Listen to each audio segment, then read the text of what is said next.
৪৮ ঘণ্টার মধ্যে ওসমান হাদির হামলাকারীদের গ্রেফতারসহ ৩ দফা দাবি কার্যকর না হলে স্বরাষ্ট্র আইন ও পররাষ্ট্র উপদেষ্টার পদত্যাগের দাবি জানিয়েছে ডাকসু।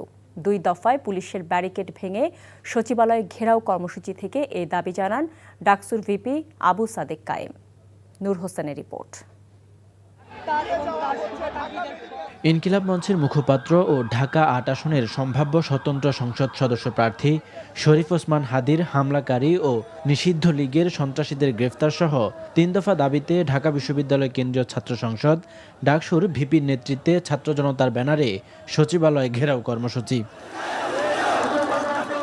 ঢাকা বিশ্ববিদ্যালয় থেকে দোয়েল চত্বর ও হাইকোর্টের মাজার গেটে ২ দফায় পুলিশের ব্যারিকেড ভেঙে শিক্ষা ভবন মোড়ে পৌঁছায় মিছিল।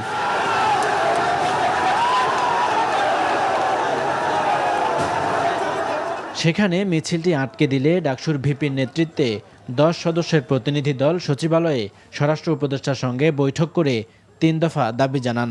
আমাদের ভাই ওসমান শরীফ হাদি ভাইকে হত্যাযজ্ঞ করেছে এবং জুলাই প্রজন্মকে হত্যাযজ্ঞ করেছে, তাদের বিচারের মুখোমুখি করতে হবে। আগামী ৪৮ ঘন্টার মধ্যে নিষিদ্ধ লীগের বিরুদ্ধে এলাকা ভিত্তিক চিরুনি অভিযান শুরু করতে হবে। এই দাবিগুলো যদি বাস্তবায়ন না হয়, স্বরাষ্ট্র উপদেষ্টা, আইন উপদেষ্টা এবং পররাষ্ট্র উপদেষ্টার পদত্যাগের দাবিতে গণ আন্দোলন শুরু হবে।